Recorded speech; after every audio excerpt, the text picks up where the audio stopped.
Hello, Senior Stoner fans. It's the real Senior Stoner back at you for the Ispire Wand Diamond Dab of the Day. Hello, everybody. Today is Sunday. We are on Labor Day weekend, thus the topic of the day. If you enjoy today's video, you know what to do. So get a cup in your hand, a clear cup maybe. Purchase it and get it somewhere flat. Now you got the image. Imagine somebody pouring ice cold water into that cup. And just when you think that cup can't get any fuller, pour more. And it's going to slip over onto the counter. Guess what that is? That's a lot of people's lives right now. That's right. The cup is your mental, physical, and emotional capacity. And the water is your emotional baggage. The overwhelming, heavy, and constant stream that makes you feel overwhelmed. The problem, and what's making life so complicated for so many right now, is that people walk around all day with a heavy, full cup. Even the smallest things, your dog barks the wrong way. Traffic frustrates you, and your glass is overflowing. Your life just overflows. We need to learn how to empty that cup, because we often walk around, that's why this is a Labor Day talk, carrying our work with us, which makes it difficult to be fully present and engaged when it matters most, in the presence of our loved ones. The elusive work-life balance is difficult to attain, especially when work is only one thumb swipe of a phone away. We've got to find a way to break that habit. It's an opportunity for us to reconnect, to set boundaries that will help us live happier, more fulfilling life. Now, many of you are saying, I can't, my work is too important to me. But you know what? Give it a try. All I'm saying is that we need to improve upon our habits instead of settling for what we're doing right now. Let's give it a shot on how we can find ways to keep work where it belongs, at the office. Let's go. Well, when you feel overwhelmed during your commute home, maybe slow the pace of your breathing. If you're on a bus or a train, when you're transitioning from work to home, try to take 5 or 10 minutes to change your breathing, to understand that you're coming home now. And it's okay to let your guard down. Maybe create a ritual that marks the transition between work and personal life. For some people, it means coming through your front door and washing your hands. For others, it means smoking a joint. For others, it means sitting down having a drink. For others, it's stripping off your work clothes and putting on something comfortable. Maybe what we all need to do is try a few different new rituals to see what helps the most, to differentiate ourselves from home and work. Maybe decompress by venting. That's right. For a little bit of time to your trusted friends. Don't overuse it, because friends are not therapists.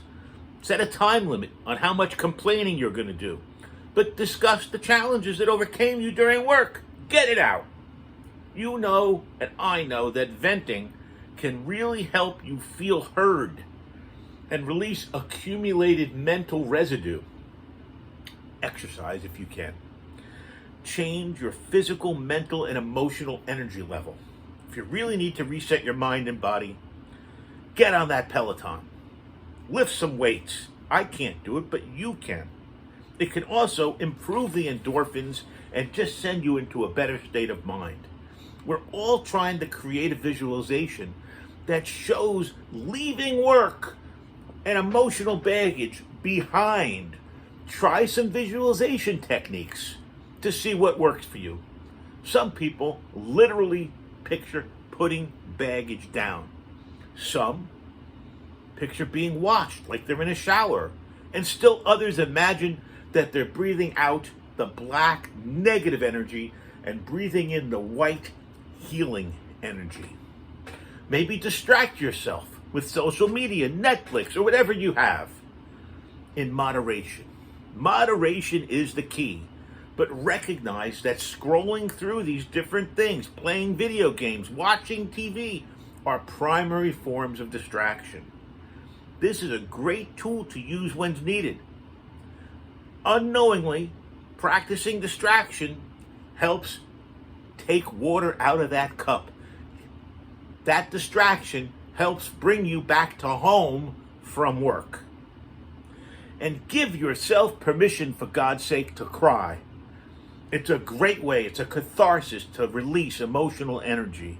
So many of us are afraid to cry because you're told from a young age it's unacceptable to be weak, to appear weak or vulnerable. You were sent those messages, and you know what? Your feelings don't matter. Well, that's wrong. People have difficulty expressing their feelings, and that difficulty prevents you from working through them. Open yourself up at home. Release that energy from that horrible boss that gave you a hard time today, or that customer that just wouldn't let go. Engage in counseling if you need to, so that you can have all aspects of your experience dealt with.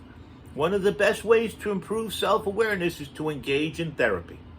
When you deepen your insight into your patterns and practice expressing your feelings more deeply, you will definitely have the ability to work through shortcomings and overcome difficult circumstances to a better degree.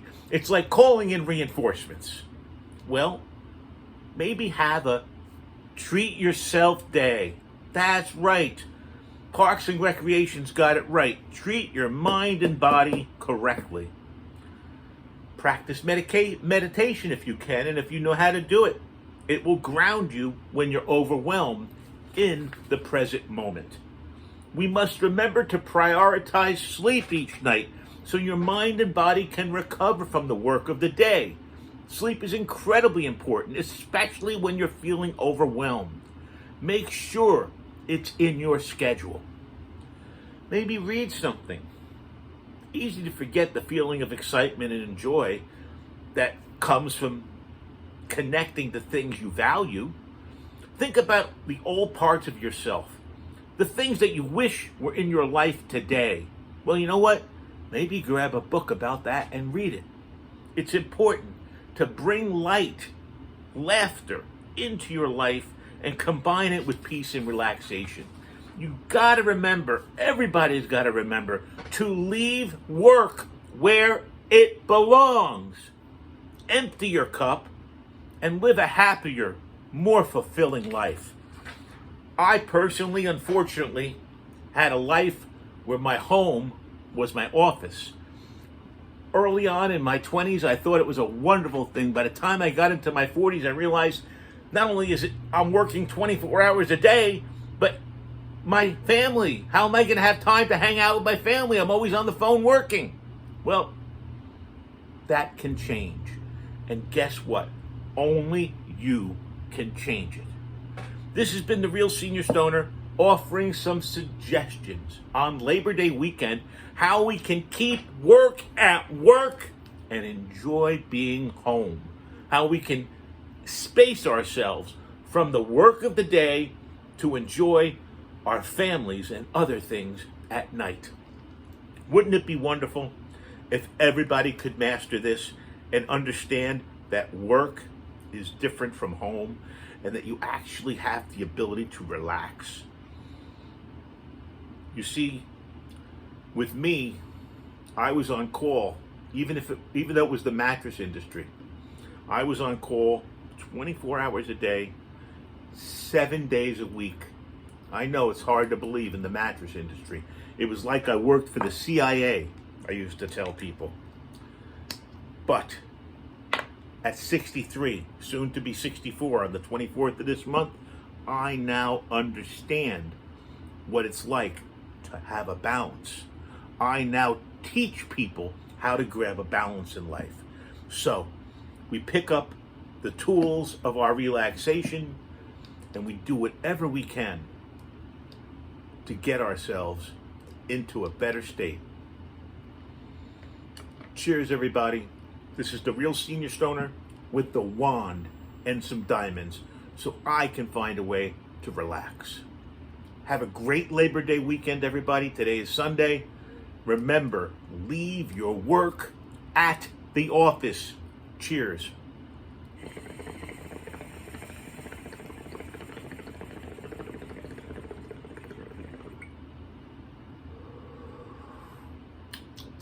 Tasty.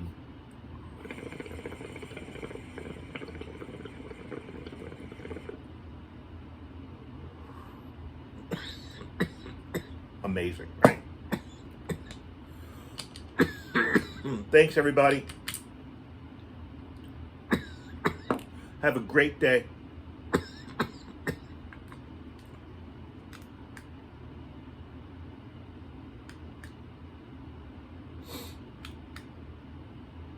And thanks for joining me.